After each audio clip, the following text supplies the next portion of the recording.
लेकिन हमारे देश में महिलाओं की ओर देखिए, शायद मल्टीटास्क एक्टिविटी में इससे बढ़कर कोई नहीं हो।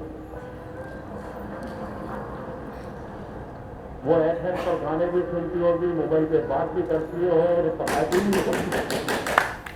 अरे देख तो पार्वती कौन है दरवाजे पर। अरे कभी कभी आप थोड़ा रिसेप्शन करके सुनते थे तो अंदाजा आता है कि साफ सामर्थ्य दिया है। क्यों? क्या बात है? क्या चाहिए तुझे? क्या क्यों? शक्ति का गौरव करना क्या भाव बढ़ गया तेरा? भाव की बात छोड़, तू बतला ना, तुझे क्या चाहिए? साला आज तक कोठे पर किसी ने इस तरह से बात नहीं की है जैसी आज तू कर रही है। आज तक किसी ने इस तरह बात नहीं की तो आज मैं इस तरह बात कर रही हूँ। तू बतला ना, तुझे क्या चाहिए? ए साली, तेरा दिमाग खराब हो गया है। साला कोठे पर आने वाले से ऐसे तू तड़ाके से बात की जाती है। तो तू क्या चाहता है? तेरी आरती उतारूं मैं? अरे पार्वती कहाँ इसके मुंह लग गई। भाई समझा इसे। हाँ हाँ समझा देंगे। भाई हाँ किसी दूसरी को भेजना मेरे साथ। फिर कभी आना, आज नहीं। क्यों भाई, आज क्या बात है? राष्ट्रीय अवकाश है, स्वतंत्रता दिवस। देख नहीं रहा, प्रधानमंत्री का भाषण सुना जा रहा है। वेश्याएं और प्रधानमंत्री का संदेश। हाँ क्यों, वेश्याएं प्रधानमंत्री का संदेश नहीं सुन सकती? हाँ सुन सकती है। तो आज यहाँ पर कुछ भी नहीं होगा क्या? होगा क्या माने? भाई यहाँ पर क्या होता है ये बतलाने की जरूरत है क्या? यहाँ बहुत कुछ होता है। कहा ना, आज पूरे देश में लोग छुट्टी मना रहे हैं, फिर हम नहीं मना सकते? कोठे पे धड़धड़ाते हुए चले आते हैं।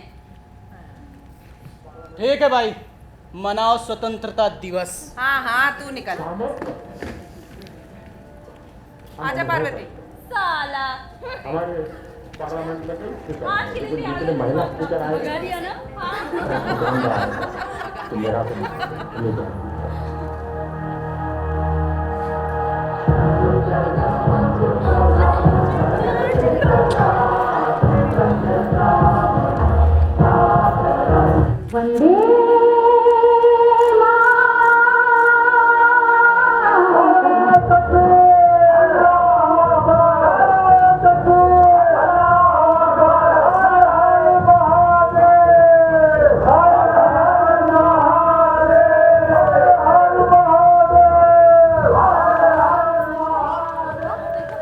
दंगा हो गया? अरे अरे अरे कौन हो भाई तुम? जी मैं एक पत्रकार हूँ। वो एक अखबार में मैं नौकरी करने के लिए बाहर से आज ही आया था कि अचानक से दंगा भड़क गया। जिधर देखो उधर लोग बदहवास से भागे जा रहे हैं।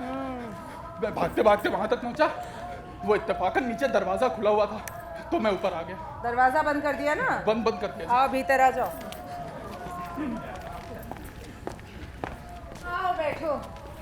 अरे बेटा इन्हें पानी पिलाओ। और सुनो, चाय बनाओ इनके लिए, हमारे मेहमान हैं। क्या नाम है बेटे तुम्हारा? जी सुमित। सुमित।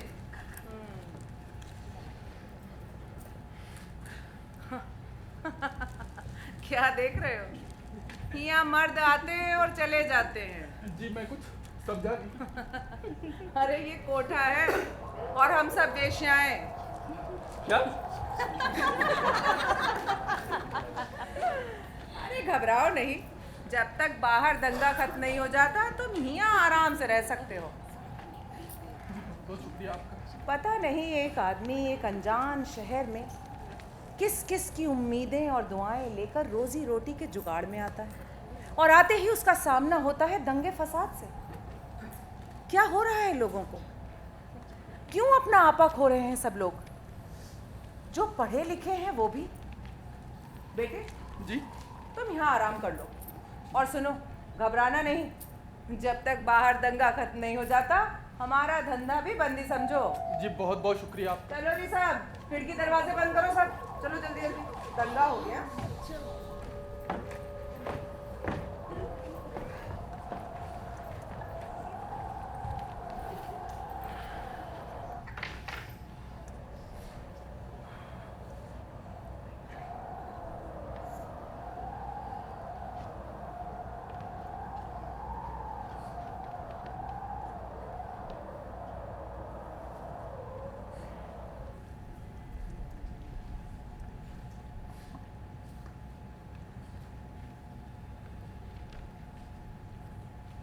अरे वाह, तो इस कोठे पर भी कोई ऐसा है जो डायरी लिखता है? क्यों? दिल में घबराहट हो रही है? नहीं तो। है ना? शुक्रिया। कोठे पर पहली बार आए हो ना, इसीलिए। हाँ शायद। ये डायरी किसकी है? मेरी। तो तुम लिखती पढ़ती भी हो? हाँ। Very good.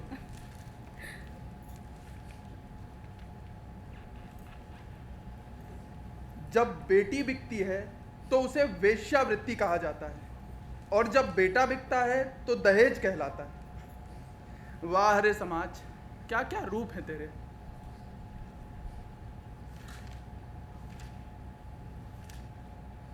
यहां सब कुछ बिकता है दोस्तों, जरा संभल कर। बेचने वाले हवा भी बेच देते हैं, गुब्बारों में डालकर। सच बिकता है, झूठ बिकता है, बिकती है हर कहानी। तीनों लोक में फैला है, फिर भी बिकता है बोतल में पानी। हरिवंश राय बच्चन। तो तुम हरिवंश राय बच्चन को भी पढ़ती हो? हाँ। ये कोठा मेरे लिए पाठशाला है।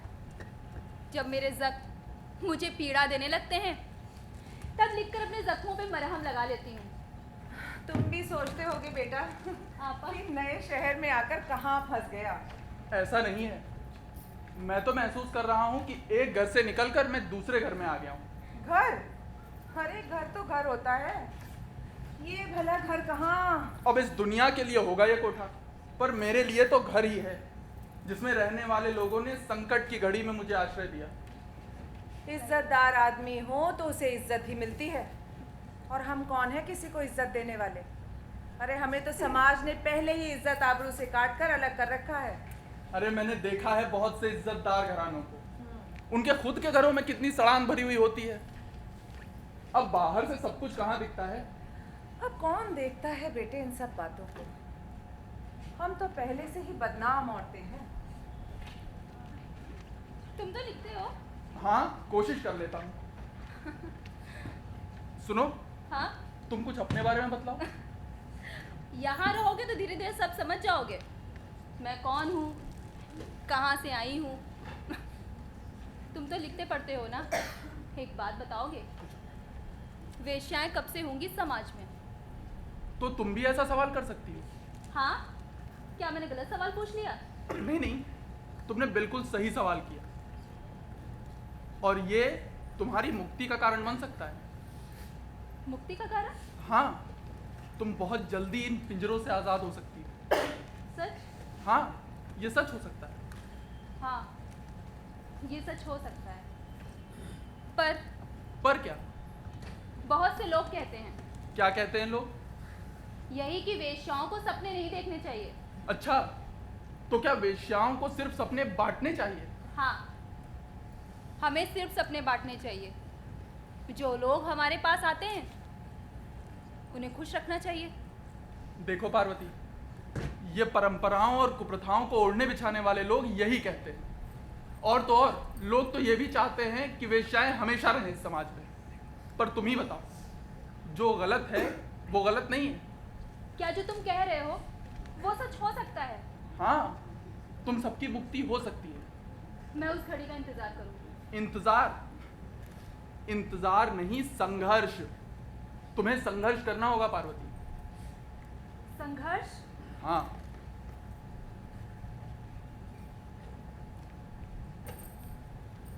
देखो तो मेरे जीवन की विडंबना।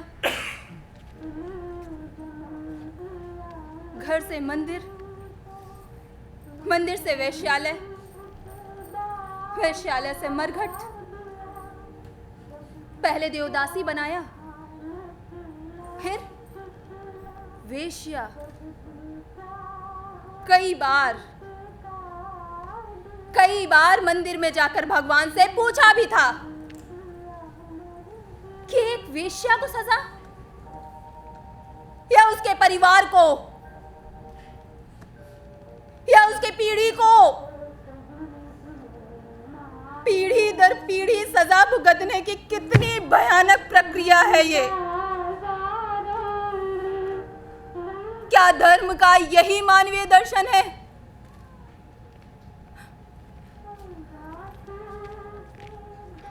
अपने अतीत से बाहर निकलो पार्वती। देखो देखो तो तुम्हारे सामने कितना खूबसूरत वर्तमान है। कैसा वर्तमान? ये तो घिनौना वर्तमान है। ना, कुछ भी घिनौना नहीं होता पार्वती। देखो तुमने अपनी मर्जी से तो ये सब नहीं किया होगा। ये सब कुछ परिस्थितियों पर निर्भर होता है। और फिर जब जागो तभी सवेरा। हमारे तो न जागने का पता चलता है और न सोने का। हम सभी यंत्र हैं। कोई चाबी देता है तो हम कुड़कने फुदकने लगते हैं। चाबी खत तो हमारे भीतर कुछ नहीं बचता, केवल परछाई की तरह जीवन हो जाता है। पर तुम्हारे भीतर मैं बहुत कुछ महसूस कर रहा हूं पार्वती। हमारे पास महसूस करने के लिए क्या है सिवाय जिस्म के? नहीं, तुम्हारे पास बहुत कुछ है। जिस्म ही सब कुछ नहीं होता। पर इस बाजार में जिस्म ही सब कुछ है। पर मैं तो तुम्हारे जिस्म की बात नहीं, मन में लगी गांठों के बारे में पूछ रहा था। बहुत से लोग आए इन मन की गांठों को खोलने वाले, और चले गए। तो क्या तुमने मेरी भी उन्हीं लोगों में गिनती कर ली? कुछ पता नहीं चलता इस बाजार में कौन पारस है कौन पत्थर।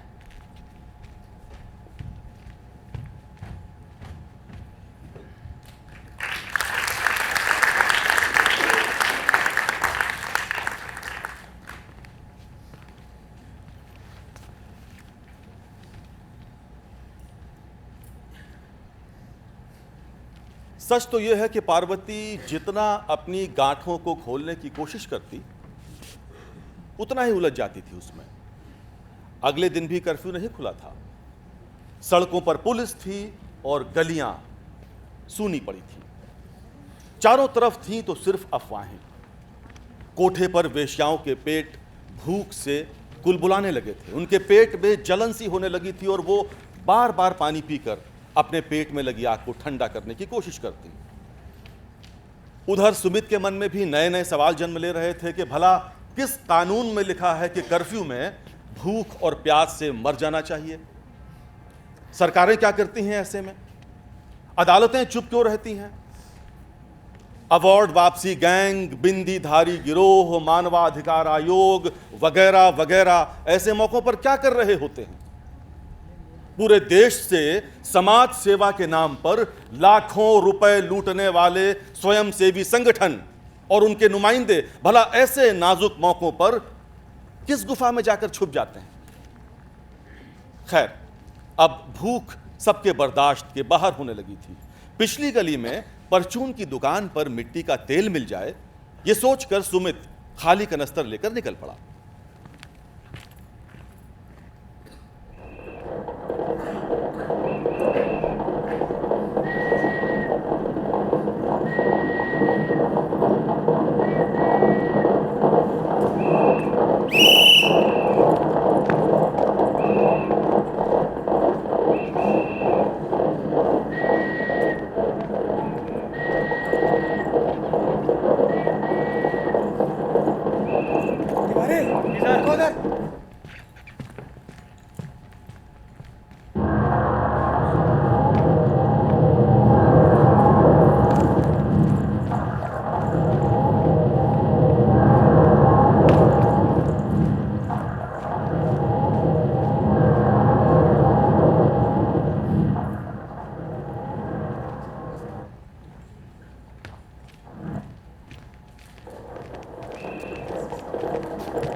तू कहाँ से आया बे? तुझे दिखाई नहीं देता कर्फ्यू लगा है? वो पिछली गली से। पिछली गली में कहाँ से बे? अरे वो ऊपर से आया। अबे ऊपर ऊपर का लगा रखा है, बताता कहने में कहाँ से आया तू? वो ऊपर कोठे से। कोठे से? साले बाहर आग लगी है और तू ससुर ऊपर कोठे पर क्या करने गया था? अरे सर, मैं उनका रिश्तेदार हूँ। अबे वो सब वेश्या लोग हैं, है ना? और वेश्याओं का कौन रिश्तेदार नहीं होता है? अगर होता है तो भड़वा या दलाल। तू कौन है बे, भड़वा या दलाल? इंस्पेक्टर साहब, आपका सामना क्या भड़वे या दलाल से ही होता है? इसके अलावा और किसी से नहीं। बताता हूँ साले। हाँ, हवालात में सब पता चल जाएगा काहे काहे सामना होता है। देखिए सर, आप गलत समझ रहे हैं, मेरी बात तो सुनिए। क्या सुनिए बे? सर प्लीज बात सुनिए पहले क्या मेरी। सुनिए? साहब बिल्कुल भी मत सुनिएगा, सूंघिए। है?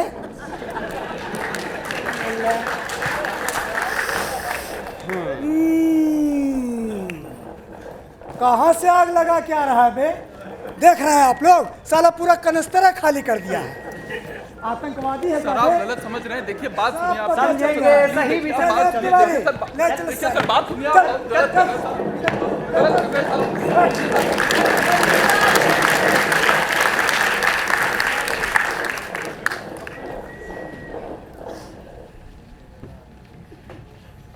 पुलिस वाले सुमित की बात सुनने को तैयार नहीं थे। वे उसे थाने ले गए। पूरे थाने की पुलिस सुमित को ऐसे देख रही थी मानो वो कोई बहुत बड़ा अपराधी हो। पहले थाने के रीति रिवाज के मुताबिक उसकी अच्छे से आवभगत की गई और फिर उसे एक अंधेरी कोठरी में डाल दिया गया। उधर कोठे पर सुमित का इंतजार करते करते पूरी रात काटी थी सबने। किसी के पेट में अन्न का एक दाना तक नहीं गया था। एक अनजान शख्स, केवल 2 दिनों का रिश्ता, एक अजीब सा मोह हो गया था उनका उससे। वो कहां गया? कहीं किसी बड़ी मुसीबत में तो नहीं फंस गया? शबनम बाई ने जब इस बारे में अपने वकील से बात की तो वकील ने शंका जाहिर की कि शायद थाने में हो।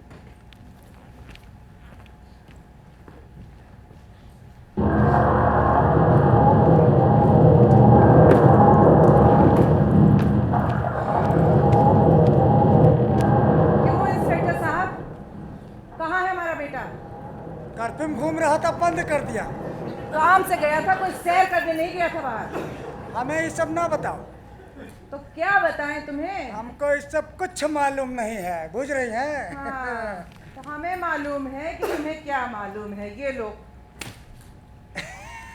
भाई तिवारी। हाँ सर।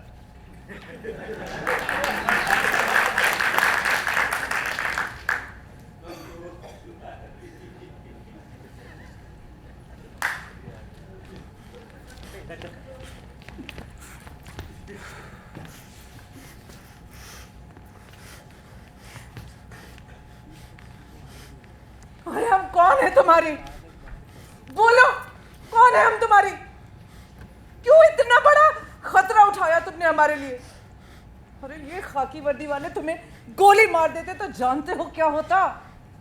पहले तुम तड़प तड़प के अपनी जान दे देते, फिर यही लोग तुम्हारी लाश को लावारिस बताकर कहीं से 2 टायर लाते और तुम्हें जला देते। अरे हम वेश्याएं हैं बेटे, हमारी बिरादरी में रिश्तेदार नहीं होते। नहीं, वेश्याएं नहीं हो तुम सब, इस देश की बेटियां हो। और अगर तुम सभी देश की बेटियां नहीं हो तो क्या तुम सभी देशवासियों की बीवियां हो? बस रहने दो बेटे, न तो हमें देश ने समझा और न देशवासियों ने। हमें तो सिर्फ जख्म मिले हैं और उन जख्मों पर मरहम लगाने वाला कोई नहीं, बस उन्हें कुरेदने वाले मिलते हैं। आप ही बताइए इंस्पेक्टर साहब, किसी को जीने का अधिकार है या नहीं? हाँ हाँ, आजकल तो सभी को अधिकार है। पिछले 3 दिनों से हमने ना कुछ खाया था ना पिया था। पहले गैस खत्म हो गई, फिर मिट्टी का तेल। ये लड़का हमें भूख से तड़पता नहीं देख सकता था, इसलिए बाहर गया था मिट्टी का तेल लाने। हमें मालूम नहीं भाई, है ना?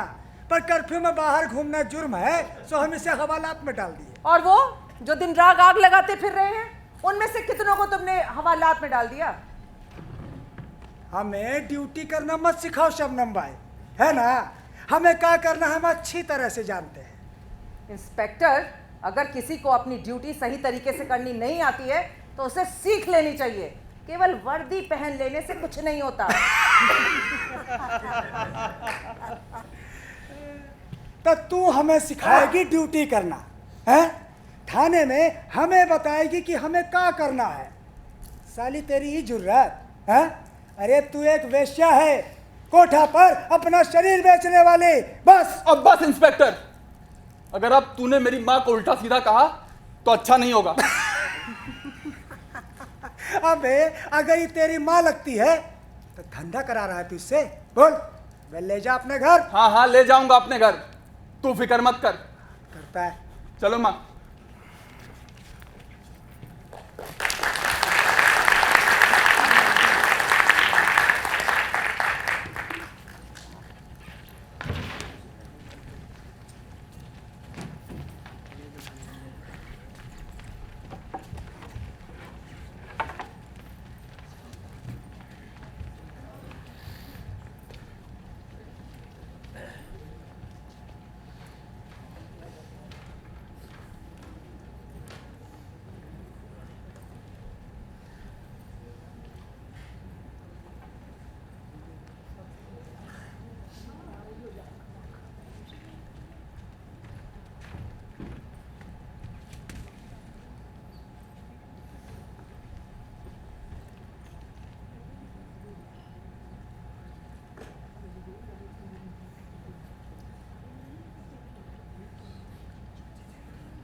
कारण आपको बहुत परेशानी हुई।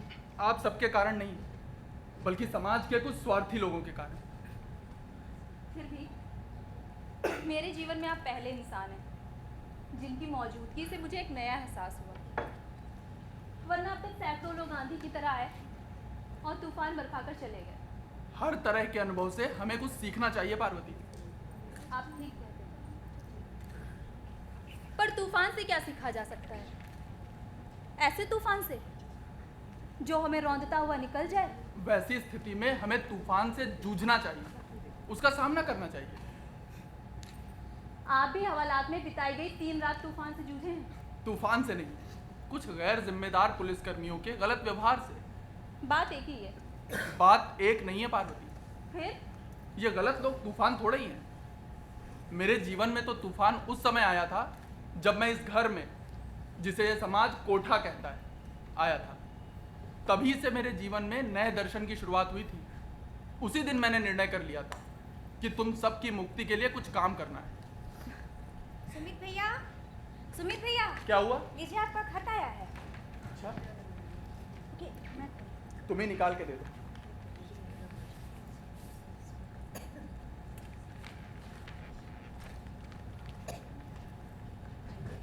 क्या हुआ? जाओ जल्दी से अम्मी को बुला कर लाओ।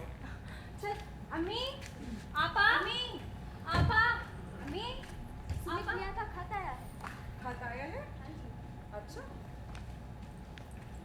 सुमित, क्या क्या हुआ?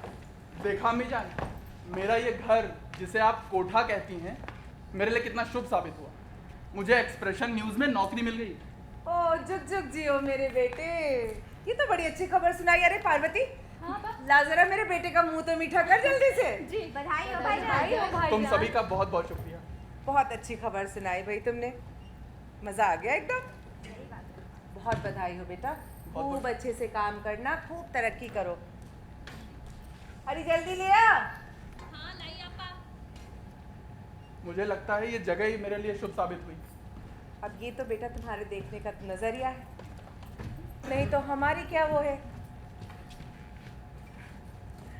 लो बेटा, चीनी से ही मुंह मीठा करो। ले तू भी कर। कितनी प्यारी खबर सुनाई। जुग जुग जियो बच्चे। और सुनो बेटा, हाँ, जब तक तुम्हें शहर में किराए का मकान नहीं मिल जाता, तब तक तुम चाहो तो हमारे साथ यहाँ रह सकते हो। इतने दिन तुम हमारे साथ रहे तो पुरानी यादें ताज़ा हो गई। मर्द की मौजूदगी एक नया एहसास जगाती है। तुम यहाँ रहोगे तो हम सबको बहुत अच्छा लगेगा। जी भाईजान। अब इस शहर में मुझे किराए का मकान मिले या ना मिले, इस बात की चिंता नहीं है मुझे। एक शर्त पर यहाँ रुक सकता हूँ। शर्त? कौन सी शर्त? कैसे शर्त? तुम सभी को ये धंधा छोड़ देना होगा।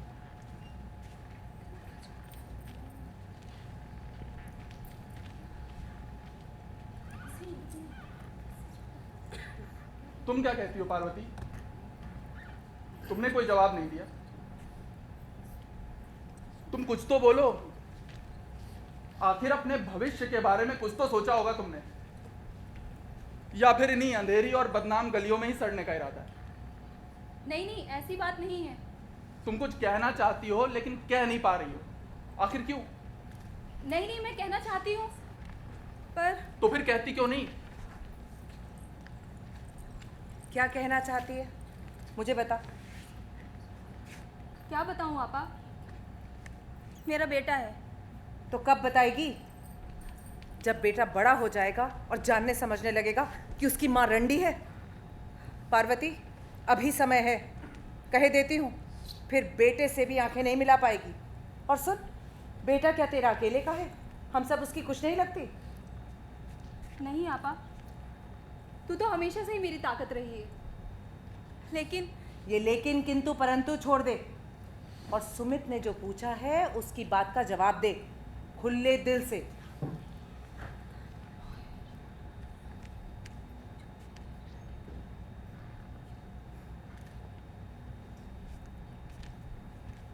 मैं ये धंधा आज और अभी से छोड़ती हूँ। गुड। शाबाश बेटे। हमारे तो कब से ही सुनने को कान ही तरस गए थे। तूने धंधा छोड़ने का मन बनाया, मुझे बहुत अच्छा लगा। आपा, जब तक आपका हाथ हमारे सर पर है, हमें कोई भी गम नहीं। और तुम सब क्या बोलती हो? क्यों?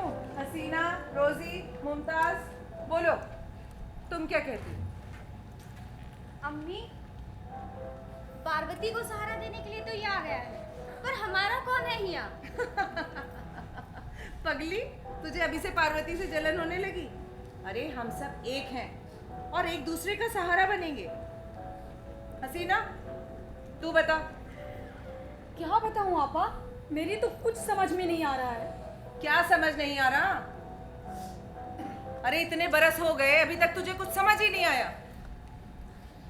वक्त है अभी, एक बार वक्त हाथ से निकल गया तो फिर वापस नहीं आता है। और रोजी, तू क्या कहती है? बोल। क्या बोलूं आपा, कुछ समझ नहीं पा रही हूँ। आखिर इस घर को छोड़ के हम कहाँ जाएंगे? क्या ये दुनिया हमें स्वीकार करेगी? एक काम करोगी रोजी? जी भाईजान। क्या नई दुनिया हमें स्वीकार करेगी? ये गा गीगे में सोचना आज और अभी से बंद कर दो। देखना, फिर चीजें अपने आप समझ में आने लगेंगी। कहाँ से आई है मेरी बेटी की सवारी? गणपति के मंदिर गई थी अम्मी, मन्नत मांगने। मन्नत? किस बारे में? अरे इसी बारे में अम्मी कि हमारे पास 1000 ग्राहक रोज आए, वो खूब सारा पैसा दे, हमारे कोठे पर आके सोने चांदी की बारिश कर दे और हम वासना की नदी बन जाए, लोग आए और उस नदी में डुबकी लगाए। उसके पास कर्मों और जन्मों का लेखा जोखा होता है। हम क्यों हैं अम्मी हिया? हम क्यों हैं? हमने ही इतने बुरे कर्म किए थे पिछले जन्म में। अरे सब किस्मत का लेखा है चमेली। ये साली किस्मत किसने लिखी? हाँ, कौन बनाता है ये भाग्य? जरा हमें भी बतला दो। आज तू कैसी उखड़ी उखड़ी बातें कर रही है? जो खुद ही उखड़ चुका हो अम्मी, वो उखड़ी हुई बातें ही करेगा। हौसला रखो चमेली, जो भी होगा ठीक ही होगा। क्या ठीक होगा सुमित भैया? क्या ठीक हो जाएगा? मेरे साथ तो शुरू से ही गलत हुआ और अब आगे क्या ठीक हो जाएगा बात कर रहे हैं ये। अम्मी जान, इसके भीतर जबरदस्त आग है, बस उस आग की दशा और दिशा को तय करना होगा हमें। बाहर से सख्त है बेटा, भीतर से बिल्कुल नरम है, तो ख्याल रखियो इसका। जी अम्मी जान। अरे मेरी बेटियों, एक फरिश्ता आया है हमारे घर, अब यही हम सबकी ताकत बनेगा। भाई देख लो तुम सब, मेरी शर्त थोड़ी मुश्किल जरूर है।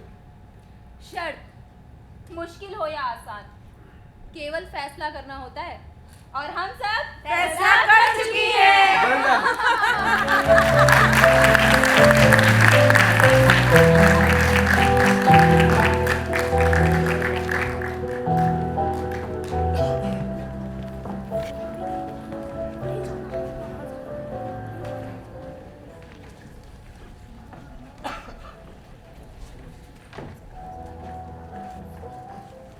देह धर्म से लेकर देह व्यापार तक स्त्री और पुरुष की ये कशमकश बहुत पुरानी है। पुरुष सत्तात्मक समाज ने अपनी भोग लिप्सा के लिए स्त्री को वेश्या बना डाला और स्त्री ने सिर झुकाकर उसे स्वीकार कर लिया। एक्सप्रेशन न्यूज चैनल में दिखाई गई सुमित की स्टोरी शहर में चर्चा का विषय बन गई।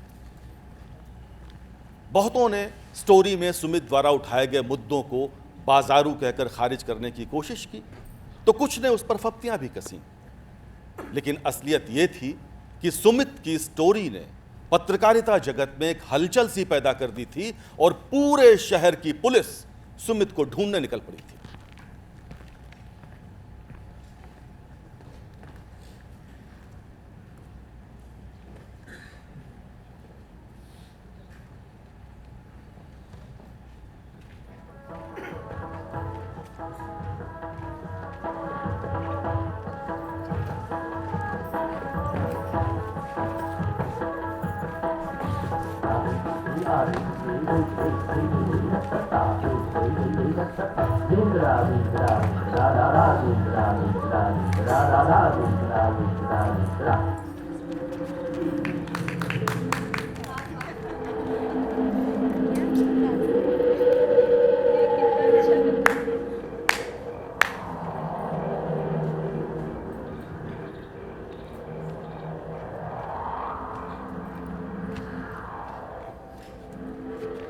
रचती अच्छा है? हो गया, नाच हो गया, चल किसक किसक ने जा।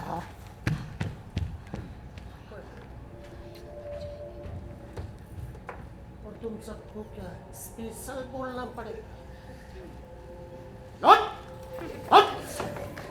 अंदर। अरे क्या हो गया रज़ाक?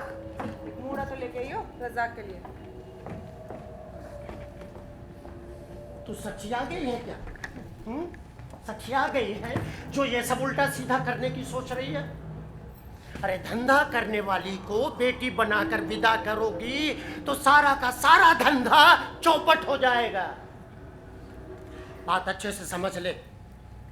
और हाँ, उस लौंडे से कह देना कि हमारे रास्ते में ना ही आए तो ज्यादा अच्छा है, वरना बहुत ही बुरा हो जाएगा।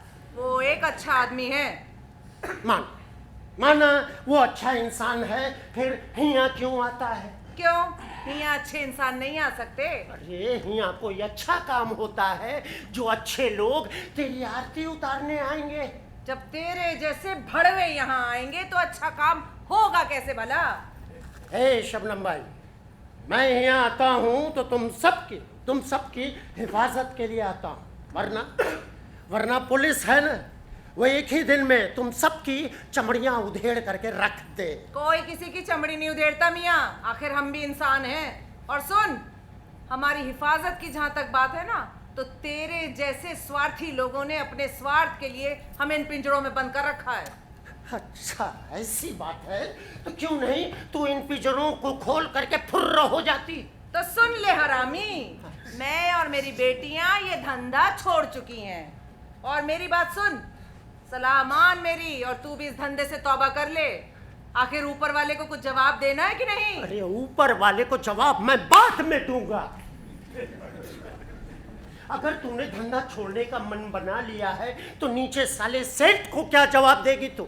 और सुन, मकान का किराया कहाँ से आएगा? बोल। तो मेरे धंधे से कमाई खाएगा तू? अरे जो सदियों से चला आ रहा है वो ही तुझे करना पड़ेगा। मैं वो नहीं करूंगी। क्यों नहीं करेगी भाई? मेरी मर्जी, नहीं करूंगी। मेरी मर्जी? साली तेरी जुबान कुछ ज्यादा ही चलने लगी है। मत भूल, सब मुझे बादशाह खान भी कहते हैं। हराम की कमाई पर जीने वाले आदमी को भड़वा कहते हैं, भड़वा। अब तेरी इतनी हिम्मत है? बहुत हो गया रज़ाक मियाँ, तुम तो हज करने गए थे, अल्लाह ताला से यही मांग के आए थे कि अपने वतन जाऊंगा, वहां जाके दल्लागिरी करूंगा। बस बिल्कुल बस। अगर एक जुबान भी और बोला ना, अरे मैं तो तेरे उम्र की शर्म कर रिया हूँ, वरना। अरे क्या कर लेगा वरना? बहुत कुछ करना आता है हमको। अरे लइयो तो मेरी जूती, आज इसकी आरती उतारूं मैं।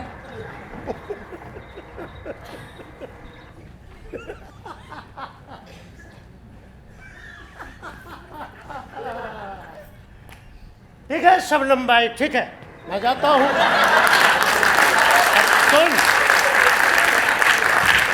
सुन ले ये बात,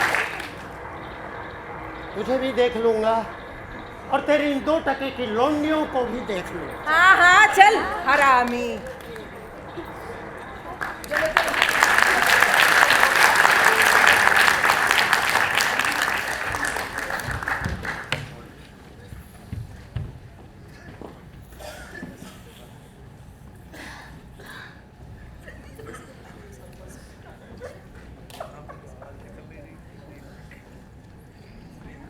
शबनम भाई, अरे ओ शबनम भाई। अरे देख तो पार्वती कौन है दरवाजे पर। जी आपा।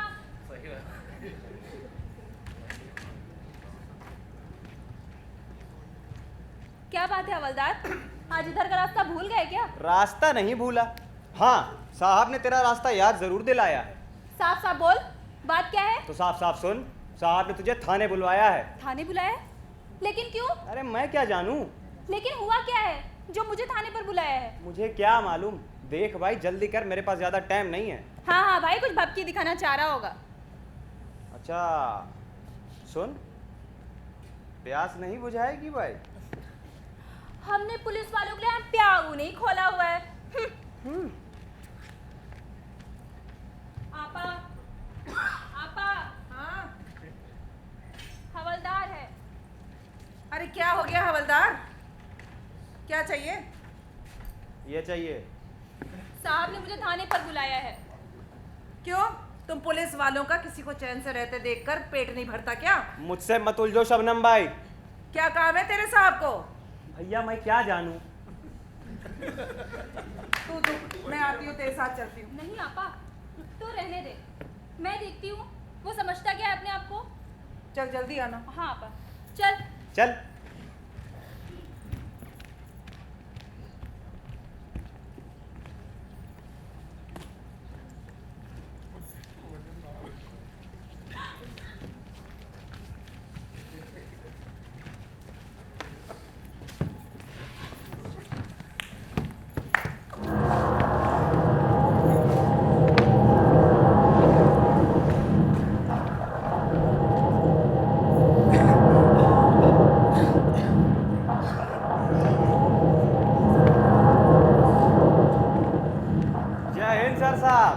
पर्वतीय ले आए हवलदार जी। हाँ साहब। क्या बात है साहब, मुझे थाने पर क्यों बुलाया है? अरे थोड़ा देर सब्र रख, सब पता चल जाएगा। क्या पता चल जाएगा? क्या किया है मैंने जो मुझे थाने पर बुलाया है? अरे हम कह रहा हूँ ना, थोड़ा देर सब्र रख।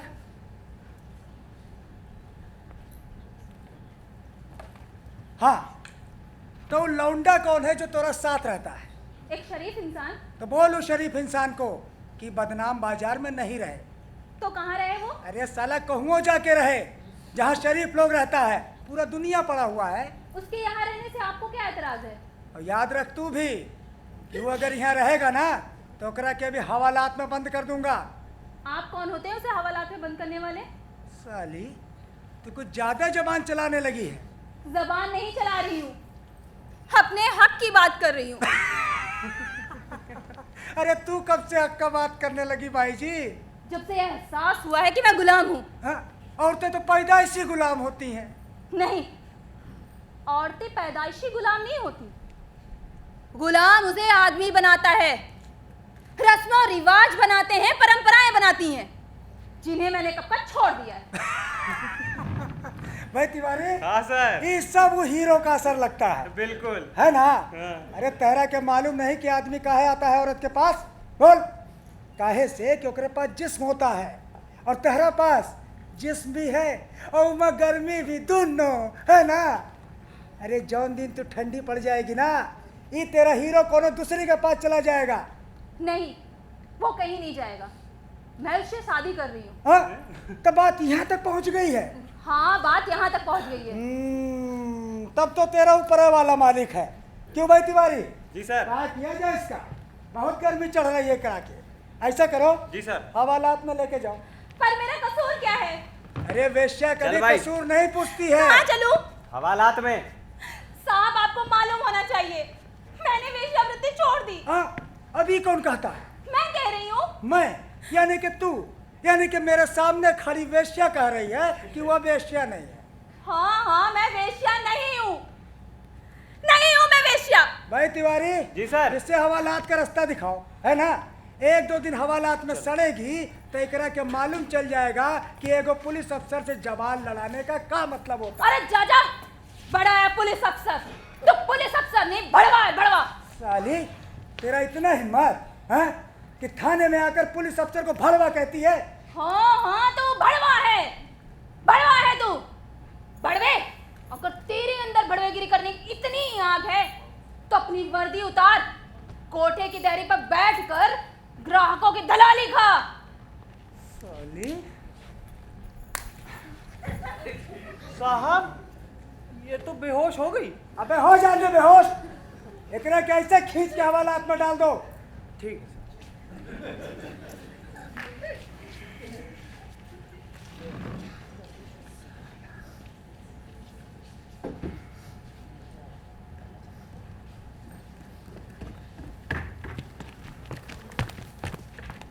क्या मैं आपसे जान सकता हूं कि उसे थाने क्यों बुलाया गया था? उसे उसे किसे? अच्छा, पर्वतिया की बात कर रहा है तू?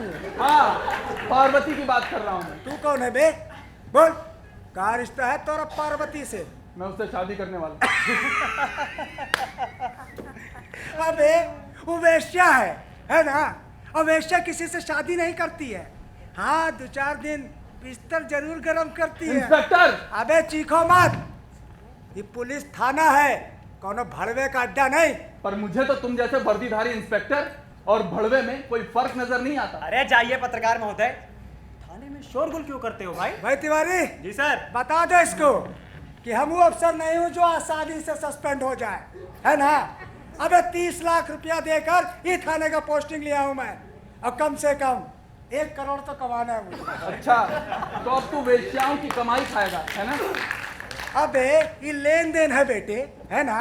30 के बदले 1 तो मुझे चाहिए।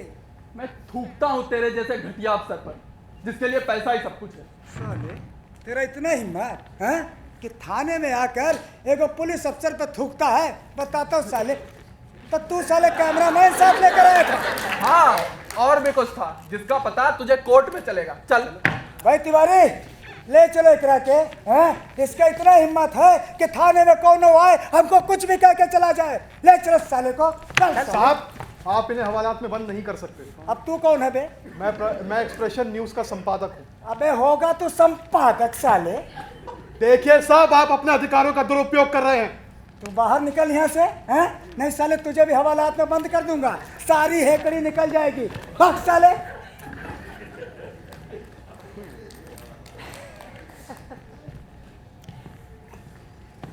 तोरा सुहाग रात का इंतजाम किया हूं मैं, है ना? इसी हवालात में साले तुम दोनों पर इमोरल ट्रैफिक एक्ट के तहत ऐसी धाराएं लगाऊंगा ना कि देखता हूं कौन बचाता है तुझे। ले चलो तिवारी, चल साले, चल हेकड़ी निकाल साले तेरी।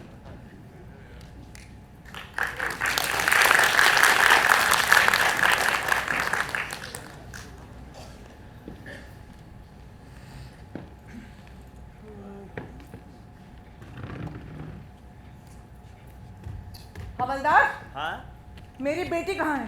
बेटी? कौन बेटी? कल तू ही तो मेरी बेटी को थाने लेकर आया था, कहाँ है वो? भाई तू पगला गई है। अरे वो तो पार्वती वेश्या है, और वेश्या किसी की बेटी नहीं होती। क्यों, तेरे घर में तेरी बेटी नहीं है? है, मेरी है और सबकी होती है। तो जब सबकी बेटियां हो सकती हैं तो मेरी क्यों नहीं हो सकती? मेरा भेजा मत खा, बतला बात क्या है। कल तू मेरी बेटी को थाने लेकर आया था, कहाँ है वो? दिखा मुझे। थोड़ा ठहर तो भाई। भगवान से डर। देख भाई, अभी तो मुझे उस इंस्पेक्टर का डर है। उसकी सख्त हिदायत है कि दोनों से किसी को ना मिलने दिया जाए। मैं जानती हूँ तू हरामी है। बिल्कुल ठीक पहचाना भाई। वो बड़ा, मैं छोटा।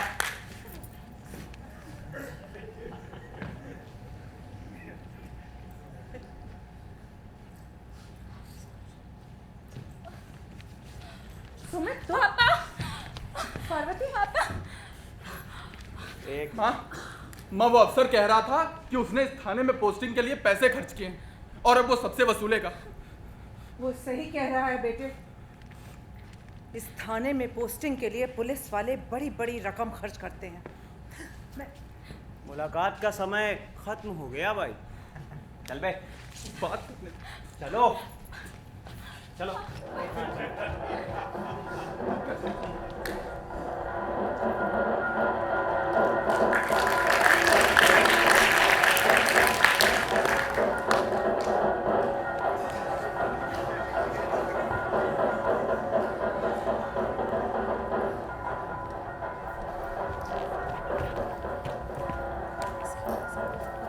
शाम होते होते बाजार में एक नया बदलाव सा आने लगा था।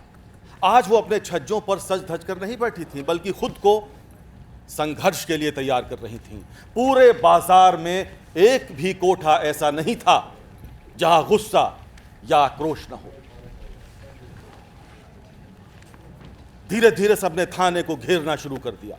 भीड़ बढ़ने पर नारेबाजी भी शुरू हो गई। इस नारेबाजी ने थोड़ी ही देर में पूरे बाजार को अपनी गिरफ्त में ले लिया। थाने पर दबाव बढ़ने पर अतिरिक्त फोर्स भी बुला ली गई। ऊपर से आदेश था कि अगर कोई भी तोड़फोड़ या गड़बड़ी करे तो उसे सीधे देखते ही गोली मार दी जाए। आज देश की बेटियां गोली खाने को भी तैयार थी।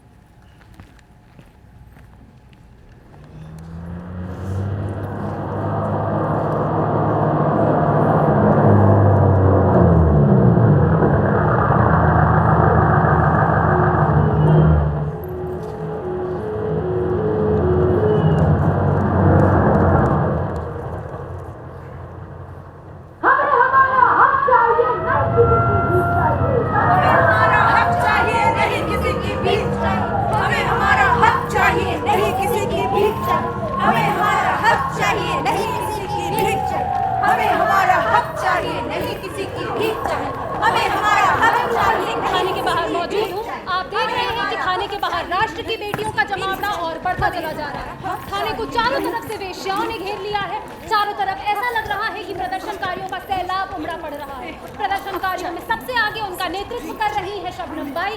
थाने के चारों तरफ बढ़ती भीड़ को देखकर थाने का मुख्य द्वार बंद कर दिया गया है। किसी को भी अंदर जाने नहीं दिया जा रहा है। चारों तरफ पुलिस फोर्स धीरे धीरे बढ़ती जा रही है। यहाँ की स्थिति धीरे धीरे खराब होती जा रही है। पता नहीं कब लाठी चल जाए या गोली चल जाए। प्रदर्शनकारियों की भीड़ को देखकर पुलिस वालों के हाथ पांव भी फूलने लगे हैं। पुलिस के आला अफसर प्रदर्शनकारियों को समझाने बुझाने का प्रयास कर रहे हैं, लेकिन लग रहा है कि प्रदर्शनकारी कुछ भी सुनने के लिए तैयार नहीं है। तनाव धीरे धीरे बढ़ता ही जा रहा है।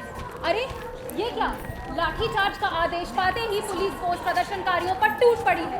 प्रदर्शनकारियों में सबसे आगे है शबनम बाई। पहली लाठी उनके सर पर लगी, सर फट गया है, खून की धार बह रही है। चारों तरफ भगदड़ चीख पुकार, पुलिस वाले बेदर्दी से महिलाओं पर टूट पड़े हैं। यहाँ एक कोने में कुछ हमदर्द शबनम बाई को उठा लाए हैं। भगदड़ व दंगे के कारण उन्हें अस्पताल ले जाना मुश्किल ही नहीं, असंभव लग रहा है।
चले जाना यहाँ से मेरे बेटे। मेरी एक आखिरी ख्वाहिश पूरी कर देना। हाँ बोलो आप। मैं मुसलमान घर में पैदा हुई थी, पर मुझे दफनाना नहीं, मुझे जला देना नहीं अब्बा, ताकि मेरे साथ साथ सब कुछ जलकर राख हो जाए।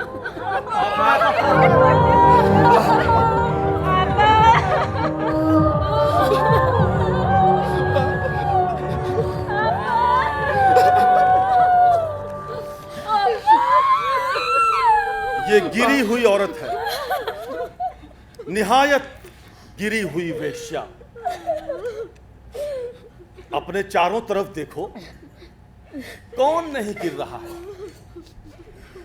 अगर गिरना ही है तो गिरो किसी प्यासे के हलक में एक घूंट जल की तरह, किसी के दुख में एक बूंद आंसू की तरह, उछलती गेंद की तरह गिरो खेलते बच्चों के बीच। तय करो अपना गिरना, तय करो अपना गिरना। गाज की तरह गिरो, उल्कापात की तरह गिरो, वज्रपात की तरह गिरो, गिरो किसी दुश्मन पर। तय करो अपना गिरना, तय करो अपना गिरना, तय करो अपना गिरना।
इनका उपन्यास था, इसका रूपांतरण किया, डिजाइन किया, डायरेक्शन किया अरुण त्रिवेदी ने।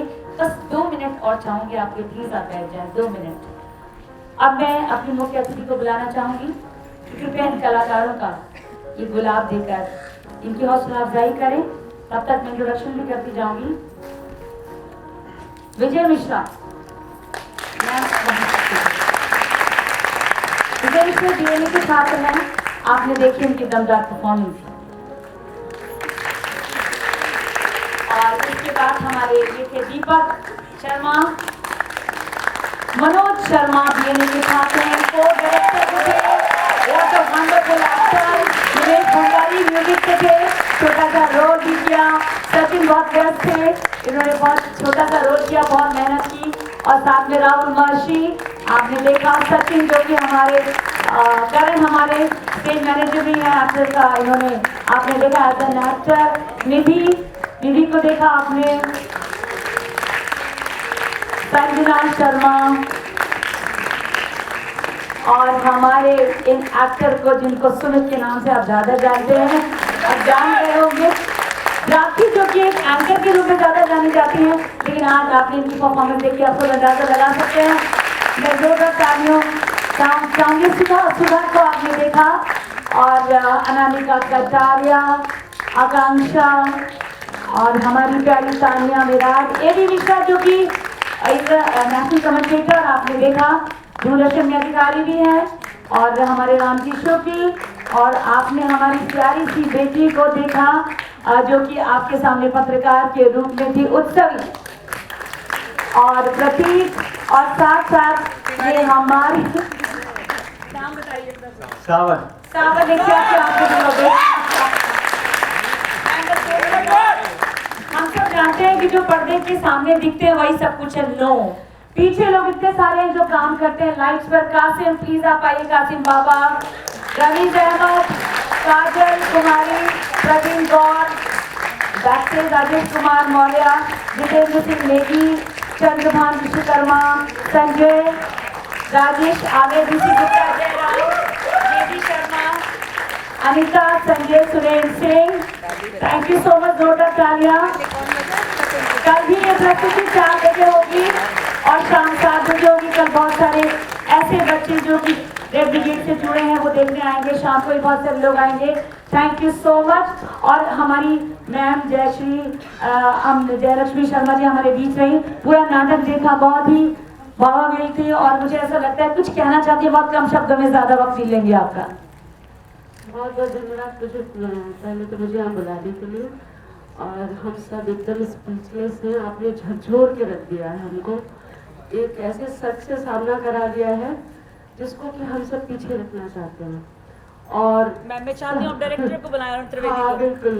और प्लीज अरुण भाई साहब जहाँ भी हैं प्लीज स्टेज पर आइए, क्योंकि एक सीन में उन्होंने जो चीजें सुनाई है वो बिल्कुल देखिए। इतना सफल निर्देशन, इतनी टाइट, आप किसको कह रही है कि पूरे कंपोजिशन कि हर सीन अपने आप में बहुत कुछ कह रहा था। हम सब बहुत आभारी हैं कि आपने बहुत अच्छा एक ऐसा नाटक हमें दिखाया जिसने हम सबको जागृत किया है। धन्यवाद। Thank you so much. जैसे मैंने कहा, एक प्रस्तुति 2 प्रस्तुतियां कल होगी, 4 बजे और शाम 7 बजे। मुझे उम्मीद है कि महिला शक्ति, मैं चाहती हूँ कि महिला शक्ति जिंदाबाद एक बार जरूर बोले। नवरात्रि भी चल रहा है और हम कुछ महिलाएं व्रत रखी हैं, भूखे पेट नाटक कर रही हैं, तो चलिए महिला शक्ति जिंदाबाद। Thank you so much for coming. शब्बा खैर, गुड नाइट। कल मिलेंगे 4 बजे।